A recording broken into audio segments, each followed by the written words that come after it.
सर्वांना सप्रेम जय भीम. बंधू आणि भगिनींनो,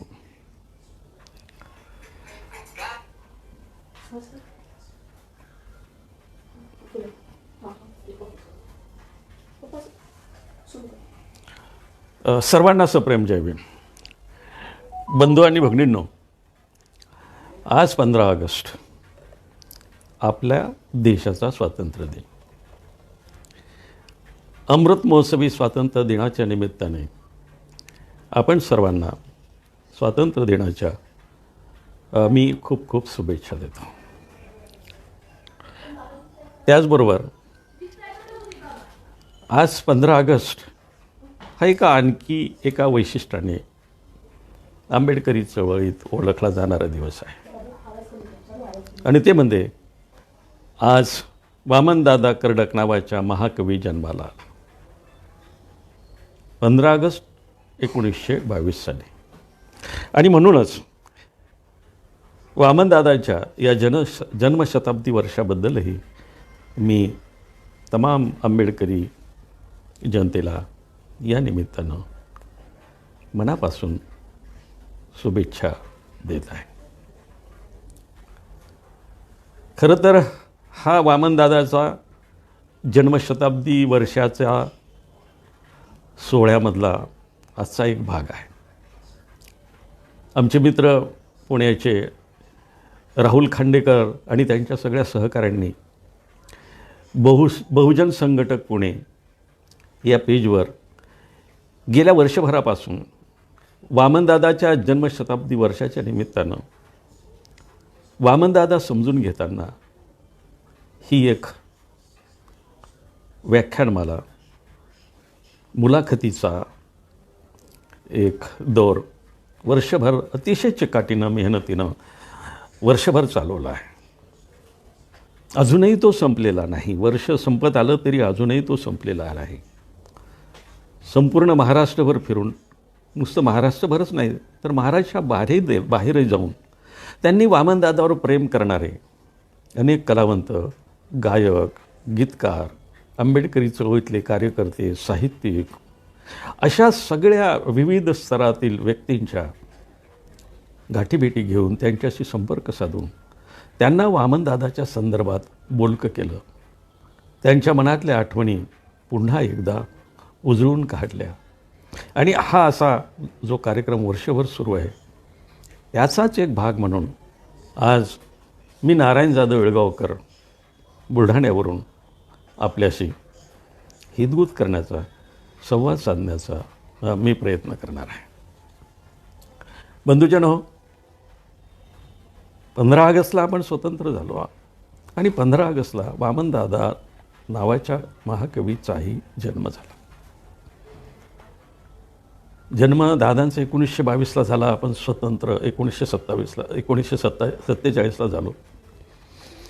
आपण स्वतंत्र झालो त्या दिवशी घटना समितीच्या संदर्भामध्ये बाबासाहेबांचं एक शेवटचं जे व्याख्यान झालं होतं त्याच्यामध्ये बाबासाहेब असं म्हणाले होते की आज आपण राजकीयदृष्ट्या स्वतंत्र झालो आहोत, पण सामाजिकदृष्ट्या, आर्थिकदृष्ट्या, सांस्कृतिकदृष्ट्या आपण अजूनही स्वतंत्र झालेलो नाही. ही एक विपरीत परिस्थितीमध्ये आपला देश आज प्रवेश करीत आहे. याची जाणीव बाबासाहेबांनी तेव्हाच करून दिली होती. आणि म्हणून 15 ऑगस्ट हा जसा स्वातंत्र्य दिन आहे तसाच तो वामनदादा महाकवीच्या निमित्तानं वामनदादांनी 1943 पासूनच आपला एक स्वतंत्र लढा, एक वेगळा लढामध्ये सामील झालं होतं. स्वातंत्र्य झाल्यानंतर बाबासाहेबांचा जो एक स्वातंत्र्याचा लढा होता तो सुरूच होता. आणि ते स्वातंत्र्य होतं सामाजिक स्वातंत्र्य मिळवण्याचा, धार्मिक स्वातंत्र्य मिळवण्याचा, आर्थिक स्वातंत्र्य मिळवण्याचा आणि सांस्कृतिक स्वातंत्र्य मिळवण्याचा. कारण आपण ह्या सगळ्या चारही अंगानं एक प्रकारचे गुलामच होतो. बाबासाहेब आंबेडकरांचा या मानवी गुलामगिरीतून मुक्त करण्यासाठी आयुष्यभर लढा दिला. या लढ्यात बाबासाहेबांचे अनेक शिलेदार सामाजिक आर्थिक आणि सांस्कृतिक लढ्यामध्ये हा लढा लढताना बाबासाहेबांचे अनेक शिलेदार बाबासाहेबांच्या सोबत लढत होते. त्यापैकीच एक म्हणजे वामनदादा कर्डक.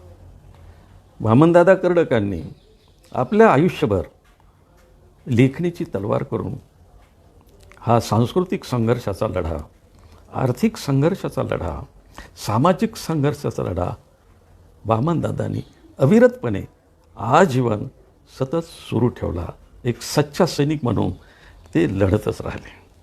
म्हणूनच वामनदादा एका ठिकाणी म्हणतात ना, गोदातीरी पडला तरी लढला सैनिक माझा, उघडलाच नाही काळ्या रामाचा दरवाजा.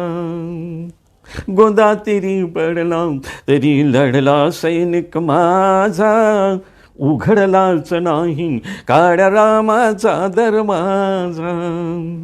काळाची कवाडे इथली उघडलीच नाही, काळाची कवाडे इथली उघडलीच नाही. आम्हाला हवी ती क्रांती घडलीच नाही, आम्हाला हवी ती क्रांती घडलीच नाही.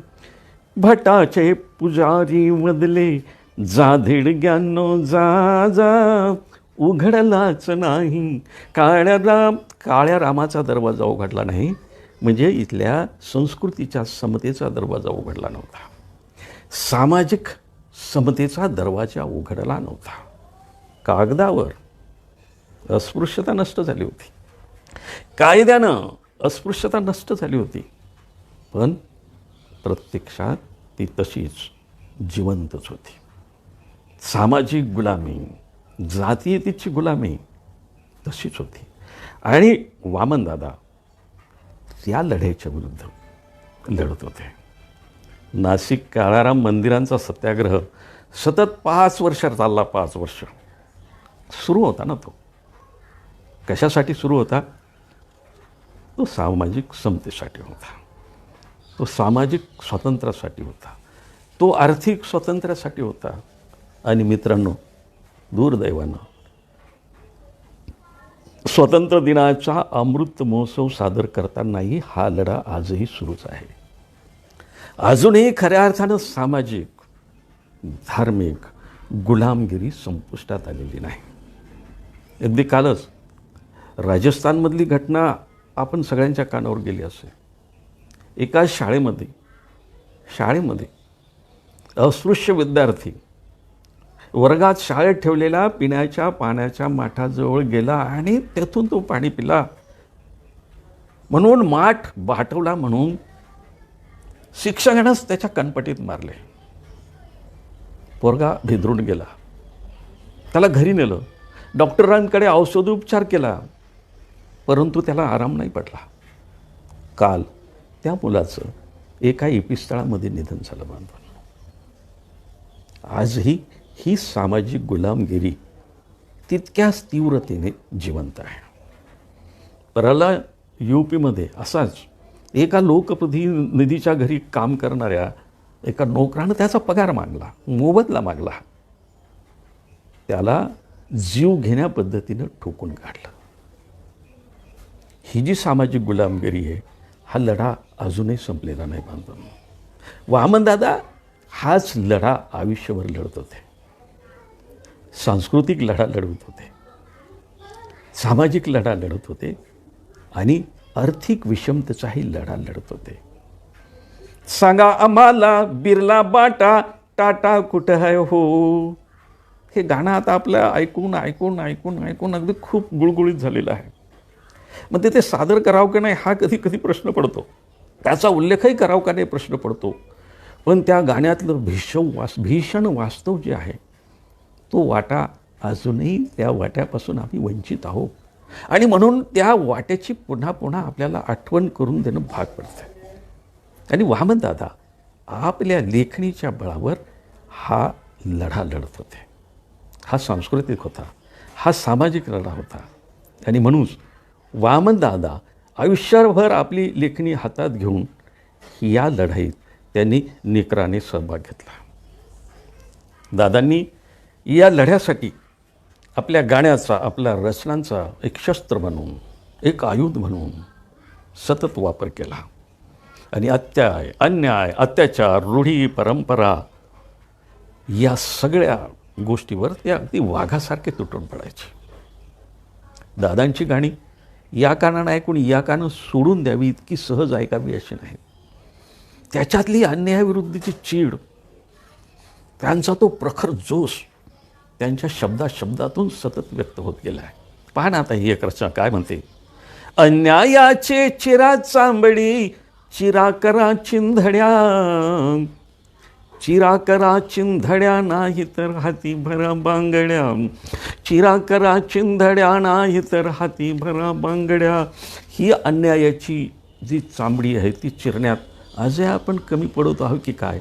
आणि म्हणून आता ज्या घटनांचा मी उल्लेख केला त्या घटना पुन्हा पुन्हा घडत आहे की काय याचा पुन्हा एकदा गंभीरपणे विचार करण्याची वेळ बांधवांनो आपल्यावर आली आहे. मात्र दादा एकीकडे आपल्या प्रतिभेच्या तलवारीने इथल्या रूढी परंपराच्या चिंधड्या उडवीत होते, त्याचबरोबर दुसऱ्या हाताने त्याच ठिकाणी दुसऱ्या बाजूला दुसऱ्या मानवी संस्कृतीचं बीजारोपण पण करत होते. तिला फुलवीत होते, तिला पाणी घालत होते. हा दुसऱ्या मानवी संस्कृतीचा मळा फुलवण्यासाठी पण ते अहोरात्र झिजत होते. नुसताच विध्वंस हे आंबेडकरी चळवळीचं सूत्र नाही. उभारणी, जे नको आहे त्याचा विध्वंस करायचा आणि हवा आहे त्याची उभारणी करायची, ही तर आंबेडकरी चळवळीची आणि बुद्ध तत्त्वज्ञानाची बेसिक मांडणी आहे. म्हणून बाबासाहेबांनी धम्माची दीक्षा घेतली. 1956 साली आपण सर्व बौद्ध झालो. ती बुद्धाची संस्कृती फुलवण्याचं आव्हानही दादांनी तेव्हाच सायमल्टेनियसली एकच समन्वय छेद करून वामनदादा हे आव्हान आपल्या लेखणीच्या प्रतिभेच्या जोरावर हे आव्हानही झेलत होते. दादांची गाणी म्हणजे मी आता म्हणवलं तसं या कानानं ऐकावं आणि या कानं सोडून द्यावं अशी दादांची गाणी म्हणजे बाष्पळ बडवड नव्हती. तर दादांचं एक गीतमध्ये मानवी मुक्तीच्या लढ्याचा जाहीरनामाच होता. नव्या संस्कृतीची ती पायाभरणी करीत. एका गीतातून नव्या संस्कृतीची पायाभरणी करणं हा जाणून दादाचा ध्यासच होता. बुद्धाचं तत्त्वज्ञान दादांनी आपल्या एक रचनेपासून खोलवर रुजवण्याचा जणू काही विडाच उचलला होता. हो, सागर मनाचा जिथे शुद्ध आहे. दादा काय म्हणतात, साधे शब्द आणि त्यातून दादांची मांडणी कशी होते बघा. सागर मनाचा जिथे शुद्ध आहे तिथे बुद्ध आहे, तिथे बुद्ध आहे. हा विचार, ही दृष्टी दादांनी इथल्या माणसाच्या मनात प्रेरण्यासाठी प्रयत्नांची पराकाष्ठा केली. नागांच्या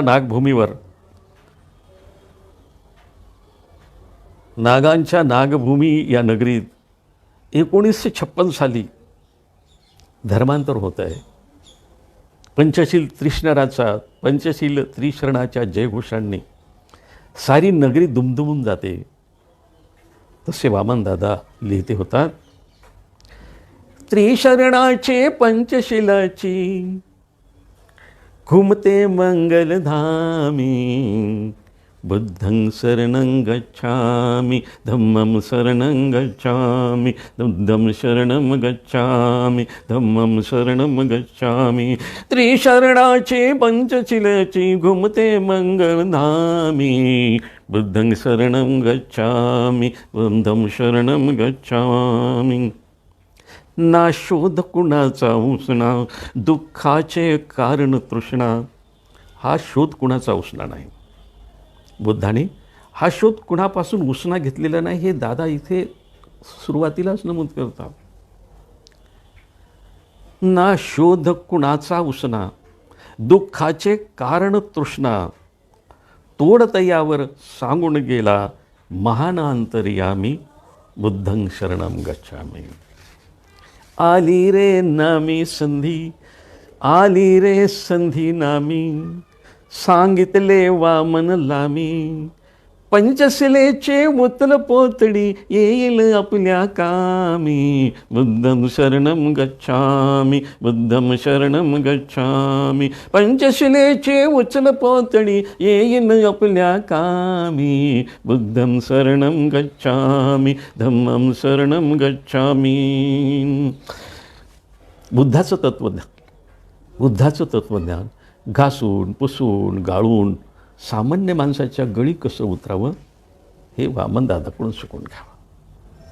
मित्रहो, दीक्षाभूमीवर आपण धम्माचा स्वीकार केला, आपला नवा जन्म झाला. दुःखाचा निरोध करण्यासाठी बुद्धाने जो शोध लावला आहे तो कुणाकडून उसना घेतलेला नाही, काही कोणाकडून हात उसना आणलेला नाही. हे दादा साध्या शब्दातून ठणकावून सांगतात. नव्या बुद्धाच्या मार्गाने जायचे असेल तेव्हा हा मार्गक्रमण करताना, पुढे पुढे जाताना पंचशिलीची पोतडी ज्यात आमची शिदोरी बांधलेली आहे ती आपण सोबत घेतली पाहिजे. कोणी आपला संगी सोबती असो नसो, कोणी आपला साथीदार असला नसला तरी त्याबद्दल तमा बाळगायचे नाही. बुद्धाने म्हटलंच आहे की एकदा का हा धम्म तुम्हाला पटला, तुम्ही या धम्माच्या पायवाटेने जाण्याचा निर्धार केला तर कोणी सोबत असो नसो याची तमा न बाळगता तुम्ही एक एक पाऊल पुढे गेलं पाहिजे. आणि म्हणून वामनदादा म्हणतात की ही धम्माची पंचशिलीची पोतडी मात्र वामन तू घ्यायला विसरू नको, ती सोबत घे, ती उचल, ती पुढे आपल्या कामी येणार आहे, ती पुढे आपल्या कामी येणार आहे. ही दादांची शिकवण आहे बांधवांना. दादा जो लढा लढले तो सांस्कृतिक लढा होता. जुन्या संस्कृतीचा जसा दादा उच्छेद करत होते एकीकडे, तसाच नव्या संस्कृतीचं बीजारोपणही अशावरील पद्धतीनं त्यांचं चालू होतं. दादांना इथे नवी बुद्धाची संस्कृती रुजवायची होती, पेरवायची होती. नवी संस्कृती घडवणे, रुजवणे हा दादांना एक छंदच जडला होता. आणि त्यासाठी अविरतपणे ते आपली प्रतिभा पणाला लावून लढत होते. म्हणून ते सतत बुद्धाच्या तत्वाचा, धम्माचा विचार करायचे. असं म्हणतात की स्त्री संस्कृती घडवते. बाबासाहेब तर असे म्हणाले होते की ज्या समाजातील स्त्रिया सुशिक्षित, सुसंस्कृत, स्वतंत्र आणि स्वयंभू असतात तो समाज उन्नतीच्या उत्तुंगाच्या शिखरावर जाऊन बसतो. दादांनी बाबासाहेबांचं हे सूत्र जाणलं होतं. आणि म्हणून जोपर्यंत इथली स्त्री, आमच्या तळागाळातली माय माऊली बुद्धाला समजून घेत नाही, बुद्धाचा ध्यास धरत नाही, बुद्धाच्या भजनी लागत नाही, वेगळ्या अर्थानं म्हणतोय बरं का मी, तोपर्यंत खऱ्या अर्थानं पायाभूत क्रांती होणार नाही हे दादांना माहीत होतं. म्हणून आमच्या माय माऊलीनं बुद्धाच्या धम्माचा अंतःकरणापासून स्वीकार केला पाहिजे, तो आचरणात आणला पाहिजे, हा दादांचा ध्यास होता. म्हणून दादा आमची एक नायिका उभी करतात, एक आदर्श नायिका समाजासमोर, सामान्य स्त्रियासमोर एक आदर्श नायिका उभी करतात की जीनं बुद्ध समजून घेतला आहे, जी बुद्धाला शरण गेली, जी बुद्धाची अनुयायी होण्यासाठी तडफडते आहे. तिच्या भावना काय, ती काय म्हणते, ती बुद्धाला शरण कशी गेली, का गेली, ही आपल्या समोर मांडणारी दादांची ही एक रचना मी मुद्दाम आपल्यापुढे सादर करतो. ही काय म्हणते वामनदादाची नायिका? ही वामनदाची नायिका म्हणते, बाई मी बुद्धाला, बाई मी धम्माला, बाई मी बुद्धाला, बाई मी धम्माला, जाते जाते शरण मी संघाला, बाई मी बुद्धाला, बाई मी धम्माला. हिरवी साडी जरीची भारी, जरी नाल्याले मी हिरवी साडी, हिरवी साडी जरीची भारी, जरी नाल्याले मी पिवळी चोळी लेऊन पिवळी, जरी ना झाले मी. पंचशिलाचं ल्यावलेनं सांगितलं हे जान त्या शिलवंताच्या आणि कुलवंताच्या, त्या शिलवंताच्या आणि कुलवंताच्या. जाते जाते गडे मी शोधाला, बाय मी बुद्धाना, बाय मी धम्माना. दादांनी स्त्रियासमोर ही अशी आदर्श नायिका उभी केली आहे. ती म्हणते, मी जरीची साडी, भारी साडी जरी मी नेसले नाही, मी पिवळी चोळी लेवून जरी पिवळी झाली नाही, तरी हे म्हणजे काय माझे अलंकार नव्हे, हे माझे दागिने नव्हे, हे माझे सौंदर्य फुलवण्याचे साधनं नव्हे, तर माझा अलंकार, माझा दागिना हे माझं शील आहे, माझं चारित्र आहे. बुद्धाने दिलेल्या शिल्याचं लेणं मी लिहिलेले आहे. पंचशील हाच माझा खरा शृंगार आहे, तोच माझा दागिना आहे, हेच माझं लेणं आहे. मित्रांनो, लेणं म्हणजे अलंकार, लेणं म्हणजे दागिना, लेणं म्हणजे माझी प्रतिष्ठा, माझं समाजातील मोठेपण. पूर्वीच्या संस्कृतीच्या बायकांना माझा नवरा हा माझा दागिना म्हणायचा. हे काळं डोरलं हा माझा दागिना. ही जुनाट कुचकट संस्कृती बौद्ध संस्कृतीनं फेकून दिली आणि शिलाचं लेणं हेच माझा दागिना आहे, ही वामनदादाची नायिका अतिशय आत्मविश्वासानं आणि निर्धारानं या गीतातून मांडताना दिसते. वामनदादांनी अशा नायिका बुद्धाची संस्कृती रुजवण्यासाठी आपल्या गीतातून, आपल्या प्रतिभेनं फुलवल्या, निर्माण केल्या आणि त्या समाजापुढे अशा पद्धतीनं मांडल्या आहे. दादांनी अशी एक नाही, दोन नाही, हजारो गाणी लिहून हा संस्कृतीचा लढा भक्कम केला आहे. आमचे बंधू डॉक्टर सागर जाधव यवतमाळचे, आता हे नाव काही म्हणजे सर्वश्रुत झालेलं आहे, यांनी वामनदादाचे जवळजवळ 3000 गाणी, माधवराव गायकवाड अहमदनगरचे आमचे मित्र यांच्या माध्यमातून संकलित केली आणि 14 खंड वामनदादांच्या या स्वातंत्र्य लढ्यांच्या गीतांचे, स्वातंत्र्य लढा, सामाजिक स्वातंत्र्याचा लढा, आर्थिक स्वातंत्र्याचा लढा, सांस्कृतिक स्वातंत्र्याचा लढा, ज्या गीतांच्या बळावर वामनदादा आयुष्यभर लढत आले, त्या गीतांचा, त्या शस्त्रांचे 14 खंड डॉक्टर सागर जाधव प्रकाशित करीत आहे. 4 खंड प्रकाशित झाले आहेत आणि हा एक खंड म्हणजे एक महायुद्धच आहे बांधवांनो. आंबेडकरी चळवळीतून, आंबेडकरी चळवळीच्या सांस्कृतिक, धार्मिक, सामाजिक लढ्याचा अभ्यास ज्यांना करायचा आहे, ते समजून घ्यायचे आहे आणि या लढ्यात सहभागी व्हायचं आहे, त्यांनी प्रत्येकाने हा खंड अभ्यासलाच पाहिजे. आणि हा एक खंड म्हणजे एक महायुद्धाची सामुग्री आहे.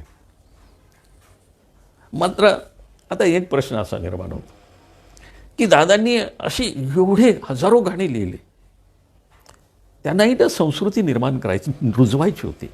बुद्धाची संस्कृती इथल्या माणसाच्या मनामध्ये रुजवायची होती, फुलवायची होती, त्याचा प्रचार प्रसार करायचा होता, ती समृद्ध करायची होती. मग त्याच्यासाठी त्यांनी गाण्याचंच माध्यम का निवडलं हो? काय कारण आहे? या गाण्यामध्ये, या गीतामध्ये, काव्यामध्ये अशी काय ताकद आहे? खरं म्हणजे गाणं म्हणजे नेमकं काय? गाणं म्हणजे विशिष्ट लयीवर, तालावर, सुरावर विशिष्ट शब्दांची गुंफण रचना म्हणजे गाणं. मग अशी हजारो गाणी लिहिली, का लिहिली? त्याचं कारण आहे असं मानतो की संगीत हे प्रत्येक माणसाला भावतं. मग तो गरीब असो, अडाणी असो, सुशिक्षित असो, शिकलेला असो किंवा अडाणी असो, गरीब असो, श्रीमंत असो, काळा असो, गोरा असो, लहान असो, मोठा असो, प्रत्येक माणसाला संगीत वेड लावते, संगीत त्याला भावते, संगीत त्याला आवडलं की ते डायरेक्ट त्याच्या काळजामध्ये जाऊन बसते. आणि मग आपला एखादा विशिष्ट विचार जर माणसाच्या मनामध्ये रुजवायचा असेल, त्याच्या मनावर बिंबवायचा असेल, असा विचार जर संगीताच्या माध्यमातून माणसाच्या मनात गेला, एखाद्या विशिष्ट तत्त्वज्ञानाचे शब्द संगीतावर स्वार होऊन जर माणसाच्या मनामध्ये जाऊन घर करून बसले, तर संगीताबरोबरच माणूस त्या शब्दांचाही विचार करायला लागतो, आवडली की त्याच्यावर प्रेम करायला लागतो, त्याच्यावर चिंतन मनन करायला लागतो आणि ते आवडले की तो आत्मसात करत असतो. वामनदादांना या काव्यातलं हे बळ माहीत होतं आणि म्हणून त्यांनी साहजिकच संगीताच्या माध्यमातून येणारा विचार, आपलं तत्त्वज्ञान माणसाच्या मनामध्ये जागवण्याचा, रुजविण्याचा वामनदादांनी हा मार्ग हेरला होता. आणि म्हणून वामनदादांनी हजारो गाणी लिहिली, कारण त्यांना आंबेडकरी संस्कृतीचं बीजारोपण अधिक ती घट्ट, तिची बोळं घट्ट करायची होती. आपण जर इतिहासात जर गेलो तर आपल्या असं लक्षात येईल की अनेक महाकाव्य ज्यांनी संस्कृतीचा पाया घातला, जगातली महाकाव्य, जगातलं तत्त्वज्ञान हे असं काव्याच्या माध्यमातून, महाकाव्याच्या माध्यमातूनच प्रसारित आणि प्रचारित केलेलं आहे. बुद्धाचं सारं तत्त्वज्ञानसुद्धा धम्मपदामधून मांडण्यात आलेलं आहे. म्हणून वामनदादा नावाचे महाकवीनं काव्यात असलेली ही शक्ती, त्याची जाण वामनदादाला त्यांना आली होती, त्यांनी ती पारखली होती आणि म्हणून त्यांनी आपला सारा सांस्कृतिक लढा काव्याच्या शस्त्रांनी लढायचे ठरवले होते. दादांच्या या गीताचे शेकडो दाखले आज आपल्याला इथं देता आहेत. या सांस्कृतिक लढा लढण्याचे ज्या गाण्याच्या माध्यमातून एक शस्त्र म्हणून दादांनी जो हा सामाजिक, सांस्कृतिक, वैचारिक लढा लढवला, अशा गाण्याचे शेकडो उदाहरणं आहेत. म्हणजे तुमच्यासमोर सादर करायचे या वेळेच्या काही मर्यादा आहेत. म्हणजे हा दाखला देऊ का तो दाखला देऊ, अशी माझ्या मनाची अवस्था होते. मात्र एक गोष्ट लक्षात ठेवायला पाहिजे की सांस्कृतिक लढा लढायचा असेल, नवे संस्कृतीचे बीजारोपण करायचं असेल, तिचं खऱ्या अर्थानं भरण पोषण करायचं असेल, तिची पाळंमुळं इथल्या जनमानसात घट्ट अधिक खोजवर रुजवायची असेल, तर काव्यासारखं दुसरं प्रभावी साधन नाही हे मात्र सुसंस्कृत समाजामध्ये. मात्र त्याचा आपण अतिशय जबाबदारीने वापर केला पाहिजे. अतिशय हळुवारपणे, नाजूक हातानं, सेन्सिटिव्हली या काव्याचा, त्या शस्त्राचा वापर करणं तितकंच महत्त्वाचं आहे. त्यानं माणूस जसा घडविला जातो, त्यानं समाज जसा घडविला जातो, तसाच तो बिघडवण्याची पण शक्यता नाकारता येत नाही. आपल्याला या गाण्याच्या, शस्त्राच्या, काव्याच्या माध्यमातून इथे संस्कृती घडवायची आहे, विकृती नाही. दादांना या साऱ्या गोष्टींचं भान होतं आणि ते अगदी शेवटपर्यंत भान होतं. तोच तर त्याच्या जीवनाचा अजेंडा होता. तेच सामाजिक, तेच आर्थिक, तेच धार्मिक, तेच सांस्कृतिक परिवर्तन करण्यासाठी दादा आयुष्यभर लढत राहिले बांधवांनो. म्हणून शब्दाची, गाण्याची, त्यातल्या अर्थाची दादांना प्रचंड जाण होती. ते अतिशय तरलतेनं ह्या आपल्या लेखणीचं उपयोग करत होते. म्हणूनच त्यांच्या लेखणीचा दादांना सार्थ अभिमान होता की माझी लेखणी कशी आहे ते एका आठवलं म्हणून सांगतो. ती म्हणून वामनदादा म्हणतात ना, जगातली देखणी मी, जगातली देखणी नवय मी भीमाची लेखणी न वय मी भीमाची. दादांना आपल्या लेखणीचा असा सार्थ अभिमान होता. म्हणूनच दादांच्या हातून अशा हजारो रचना घडलेल्या आहेत. दादांचा हा लढा अजून संपलेला नाही मानतो. हा सांस्कृतिक लढा, हा वैचारिक लढा, हा धार्मिक लढा, हा सामाजिक लढा हा अजून संपला नाही. हे अजून संपले नाही. किंबहुना दिवसेंदिवस ते अधिक तीव्र होताना दिसत आहे. सामाजिक स्वातंत्र्याचा संकोच होताना दिसत आहे. तुमचं आर्थिक, तुमचं सामाजिक, तुमचं शैक्षणिक, तुमचं सांस्कृतिक हे सगळे स्वातंत्र्याला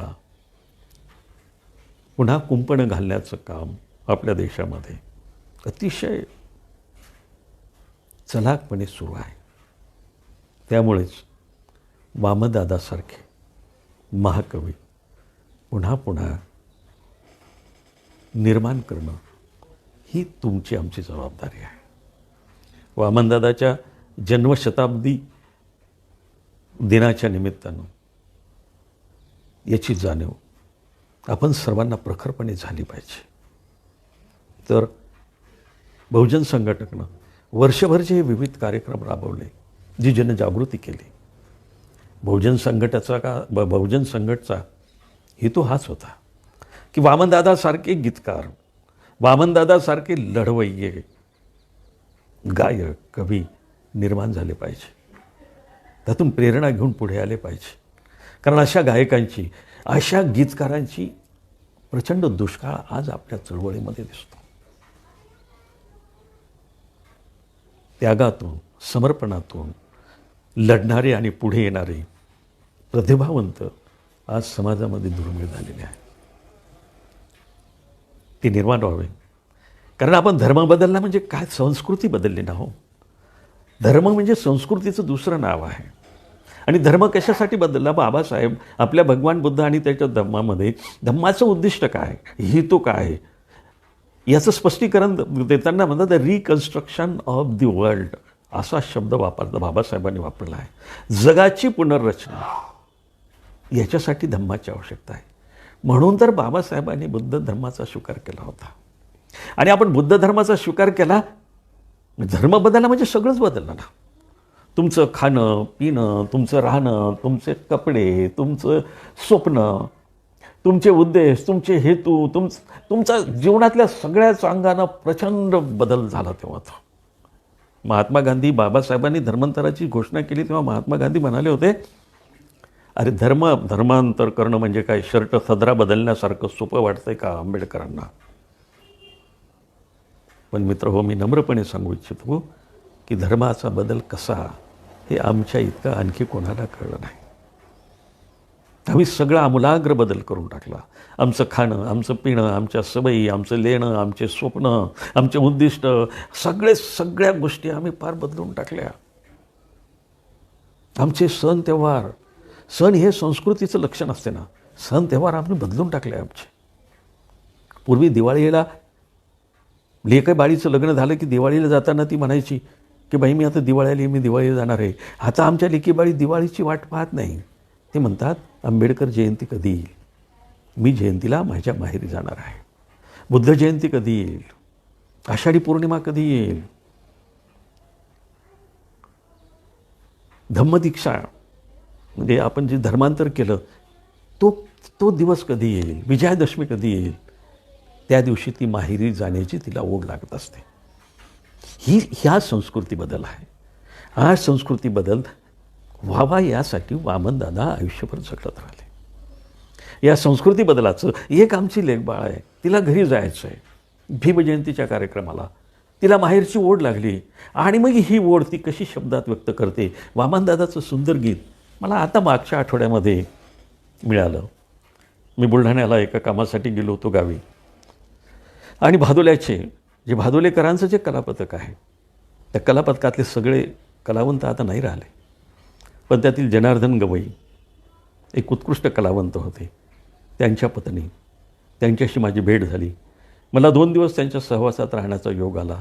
चर्चेमधून त्यांनी मला हे वामनदादाचं गीत मला सांगितलं.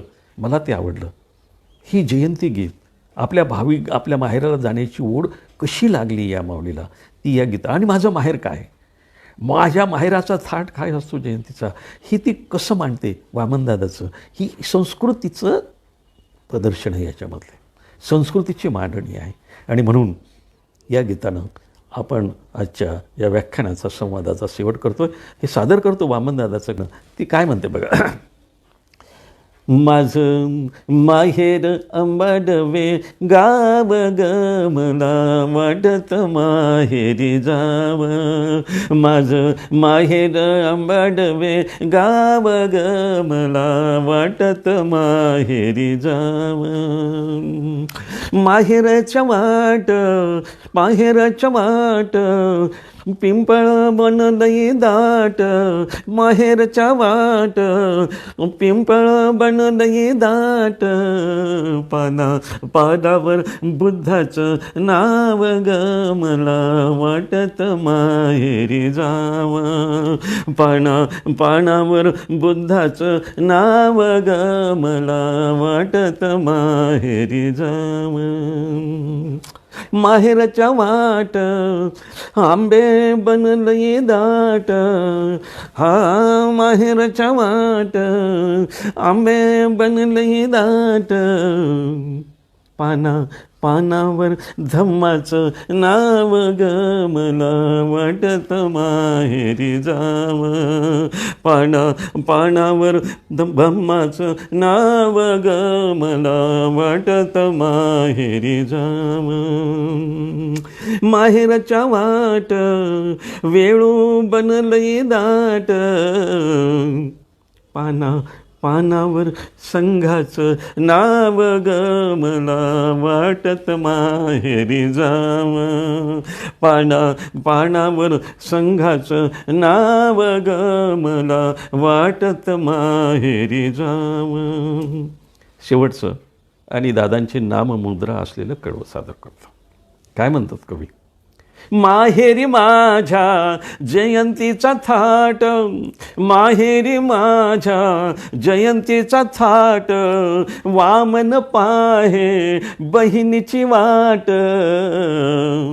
माझं मनबाई तिकडच धाव ग मला वाटत माहेरी जावं. माझं मनबाई तिकडच धाव ग मला वाटत माहेरी जावं. माझं माहेर आहे. त्या माहेराच्या वाटेनं आंब्याचं बन. त्या माहेराच्या वाटेनं वेळूचं बन आहे. त्या माहेराच्या वाटेनं पिंपळाच्या वृक्षांचा दाट असं बन आहे. आणि या सगळ्या झाडावर पाना फुलावर बुद्धाचं नाव आहे, धम्माचं नाव आहे, संघाचं नाव आहे. आणि अशा या वृक्षवेलींनी वेढलेल्या माझ्या माहेरणामध्ये जयंतीचा थाट आहे. ही बौद्ध संस्कृती आहे बांधवा. जेव्हा एखाद्या वस्तीच्या मनावर पानावर बुद्धाचं नाव कोरल्या जाते, अंकित केल्या जाते, तेव्हा तो त्या संस्कृतीचा परमोच्च बिंदू असतो. वामनदादाच्या मनात हे असं गाव निर्माण व्हावं त्यासाठी वामनदादाचा आयुष्यभर लढा होता. तो सामाजिक स्वातंत्र्यासाठी होता, आर्थिक स्वातंत्र्यासाठी होता, तसाच तो सांस्कृतिक स्वातंत्र्यासाठी तरी होता. हा लढा तुम्ही आपण सर्वांनी, गायकांनी, गीतकारांनी, साहित्यिकांनी, विचारवंतांनी पुढं नेला पाहिजे. आणि आज स्वातंत्र्याच्या 75 वर्षानंतरही आपण ह्या सगळ्या सामाजिक, आर्थिक आणि सांस्कृतिक स्वातंत्र्यापासून आजही वंचित आहोत. तो लढा पुढे नेण्यासाठी निर्धार करूया. मला असं वाटते असा संकल्प आपण जर केला, लढत राहिलो, तर वामनदादाचे आपण अनुयायी आहोत, आपण पट्टशिष्य आहोत, अशा म्हणण्याला, अशा दावेला अर्थ राहील. मित्र, आपण मला ऐकून घेतलं. खरं म्हणजे आज सकाळीच राहुलचा फोन आला आणि मला बोलण्याचं त्याने आवाहन केलं. मला या बहुजन संघटकच्या या पेजवर आपल्याशी संवाद साधण्याची संधी दिली, याबद्दल मी बहुजन संघटकचे मनापासून आभार मानतो. आणि आपण सगळ्यांनी मला शांतपणे ऐकून घेतलं. आपण सगळ्यांना धन्यवाद देतो. पुन्हा एकदा रौप्य महोत्सवी, अमृत महोत्सवी स्वातंत्र्य दिनाच्या मनापासून शुभेच्छा देतो. दादाच्या या जयंतीच्या निमित्ताने शुभेच्छा देतो आणि थांबतो. जय भीम, जय बुद्ध, जय भारत.